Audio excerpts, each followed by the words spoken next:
आपल्याबरोबर मुंबईच्या महापौर ऋतू तावडे आहेत। मॅम, आज हा मोर्चा निघतोय मुंबईमध्ये। अनेक वर्षांनंतर महिलांसाठी महिलांचा मोर्चा हा भाजपकडून आणि मित्रपक्षांकडून काढला जातो आहे। मोठा मोर्चा आहे। काय सांगाल या मोर्चाचं महत्त्व, दुसरं मोर्चाचं कारण? हा मोर्चा निघतोय म्हणजे काय आम्ही हसत खेळत काढत नाही, अतिशय तीव्र आणि संतापाने आम्ही काढतोय।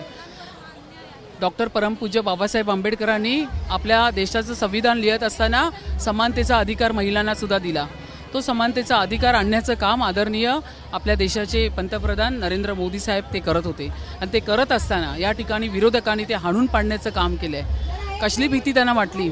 येणाऱ्या काळामध्ये काय तुमच्या सीट्स जाणार होत्या म्हणून तुम्हाला भीती वाटत होती? त्याच्यानंतर डिलिमिटेशनमध्ये जो सेन्सेक्स तयार होत होता त्याच्यामध्ये संख्या वाढतच होती। त्या ठिकाणी 200च्या ऐवजी 400 होणार होते। लोकसभेच्या संख्या वाढत होत्या, विधानसभेच्या संख्या वाढत होत्या।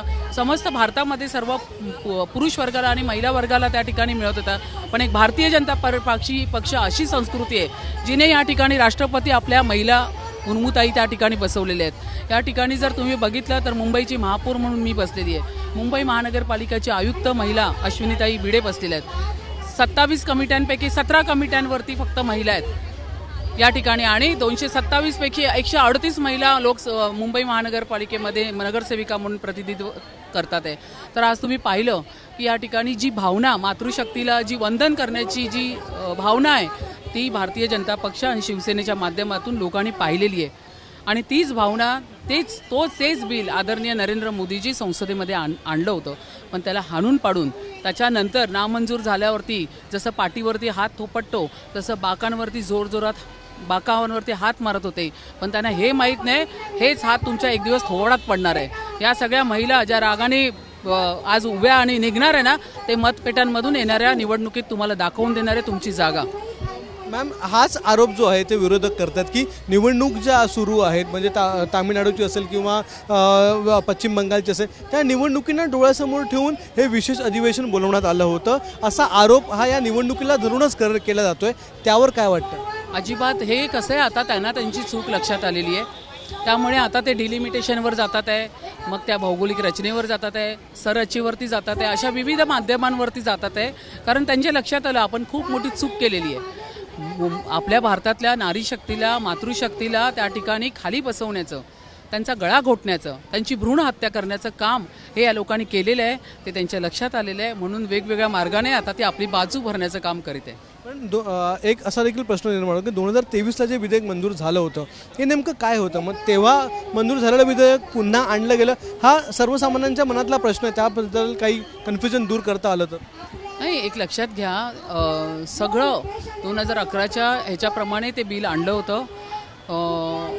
सेन्सेक्सच्या पूर्वी येणं गरजेचं होतं। त्या पद्धतीने प्रोसिजरप्रमाणे ते संपूर्ण सभाशास्त्र लक्षात ठेवून त्या पद्धतीने आणलेलं आहे। आता त्याला फक्त फाटे फोडण्याचं काम हे या विरोधकांच्या हातात राहिलेलं आहे। राहुल गांधी त्याला मांडीला मांडी लावून असलेली उभाटा आणि त्याला मांडीला मांडी लावलेली असलेली शरदचंद्र पवार त्यांची पार्टी यांनी हे मोठं पाप करण्याचं कृत्य त्या ठिकाणी केलेलं आहे। आज वर्षा गायकवाडांनी असं म्हणाले आहेत की ज्या आपल्या राष्ट्रपती आहेत द्रौपदी मुर्मू, त्यांना संसदेच्या पायाभरणीच्या वेळी, उद्घाटनाच्या वेळी पंतप्रधान नरेंद्र मोदी यांनी घेऊन गेले नव्हते। अयोध्येच्या राम मंदिराच्या उद्घाटनाच्या वेळी त्यांना घेऊन गेले नव्हते। मग कोणत्या प्रकारे महिलांना पुढे नेतं किंवा आरक्षण आणून होणार नाही? तर ज्या महिला तुमच्या बरोबर आहेत त्यांना आधी व्यवस्थित अधिकार द्या, रिस्पेक्ट द्या। त्या वर्षाताई गायकवाडांना तुमच्या माध्यमातून मी मेसेज देते, ज्यावेळी हे बिल आणलं तेव्हा त्यांनी सर्वात पहिल्यांदा म्हटलं की या बिलाची गरज काय?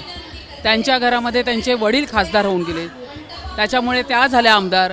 आता त्यांनी बहिणीला आमदार केलं, त्या गेल्या खासदार म्हणून। येणाऱ्या काळात मुलांना पण आणणार आहे। घराणेशाही काय असते ही काँग्रेसने आधी ह्याच्यापूर्वी पण दाखवलेली आहे, आताही दाखवत आहे। या ठिकाणी जर इंदिरा गांधीजी, त्याच्यानंतर सोनिया गांधीजी, प्रियांका वडेराजी, आता येणाऱ्या काळात त्यांची मुलंसुद्धा येतील। म्हणजे कुठेतरी हे जे चक्र आहे राजकीय ते आपल्या घराभोवतीच गोल गोल फिरवत ठेवायचं।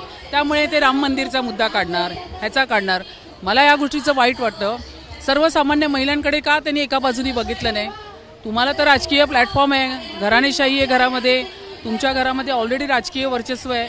आम्ही काय करायचं? आमच्यासाठी तर ते हक्काचं होतं। उद्या जर ते वॉर्ड रिझर्व झाला असता तर आज हक्काने ह्या ताई आहेत सगळ्यांनी मागितलं असतं ना की ते महिला झाल्या, आम्हाला तिकडे लढवायची संधी द्या। संधी 10 पैकी कोणाला तरी एकीलाच मिळाली असती ना, ती माझीच होती भगिनी. आम्हाला त्या गोष्टीचा आनंद वाटला असता, पण तो हिरावण्याचं काम या काँग्रेसने आणि त्यांच्या नेत्यांनी केलेलं. मग आता हे असा देखील प्रश्न निर्माण, शेवटचा प्रश्न विचारतो, असा देखील प्रश्न विरोधक निर्माण करतायत की हे जे विशेष अधिवेशन बोलवलं ते नंतर देखील बोलवता आलं असतं, किंवा नंतर देखील जे सामान्य अधिवेशन होणार आहे पावसाळी अधिवेशन त्यामुळे देखील हे विधेयक आणता आलं असतं. ही काय म्हणजे लहान मुलांचा पोरखेळ चाललाय का? नंतर बोलवलं असतं, आधी बोलवलं असतं, मध्ये बोलवलं असतं. अरे आणलं ना, त्याचा मान करा ना, त्याचा सन्मान करा ना. नंतर काय आणि आधी काय आणि आत्ता काय? महिलांच्या सन्मानासाठी जी गोष्ट आली त्याचा तुम्ही तुमच्या घरात पण तुम्ही आईचा सन्मान करता ना, बहिणीचा सन्मान करता ना, बायकोचा सन्मान करता ना, मुलींचा पण करता ना. मग तो सन्मान जर आपल्या बाहेरच्या भगिनींचा केला तर त्याच्यात बिघडलं काय? आणि अध्यात्मामध्ये म्हटलंय की ज्या घरामध्ये महिलेचा मान सन्मान होतो ते घर पुढे जातं, ज्या समाजामध्ये महिलेचा मान सन्मान होतो तो समाज पुढे जातो, ज्या पक्षात महिलेचा मान सन्मान होतो तो पक्षही पुढे जातो. त्याचं उदाहरण भारतीय जनता पार्टी. आपल्याबरोबर नवी मुंबईच्या महापौर गेल्या मॅडम काय सांगाल? मॅडम काय सांगाल, आज तुम्ही या मोर्चात सहभागी होत आहात, नवी मुंबईतून किती महिला किंवा कशा प्रकारे फोर्स आहे? नवी मुंबईतून प्रत्येक प्रभागातून आज महिला इथं आलेल्या आहेत, कारण जो विधेयक इथं नामंजूर झालेला आहे तो खऱ्या अर्थाने महिलांच्या आरक्षणाचा नव्हता, तर महिलांच्या सन्मानाचा होता. म्हणजे जिथं बोललं जातं की राजकारण हे महिलांचं पिंड नाही, तिथं आज महिलांना 33% म्हणजे 1/3 पोर्शन जो आरक्षण मिळणार होता तो कुठेतरी ह्या लोकांनी लुबाडण्याचं काम केलेलं आहे. आज महिला ह्या विधेयकाकडे खूप मोठ्या आशेने लागून होत्या, कारण सर्वसामान्य महिलांना घेऊन जे काम करतात तेच पुढे जातात. आणि आज महिला इथं येणाऱ्या कुठल्याही पक्षाच्या महिला नाही आहेत, तर सर्वसामान्य महिला आहेत ज्यांना नक्कीच ही आशा होती की हा विधेयक पास झाल्यानंतर आमच्यातल्याच काही महिला त्या सभागृहात जातील आणि आमचा आवाज तिथं बनणार आहे. तर कुठेतरी हा महिलांवर झालेला अन्याय आहे.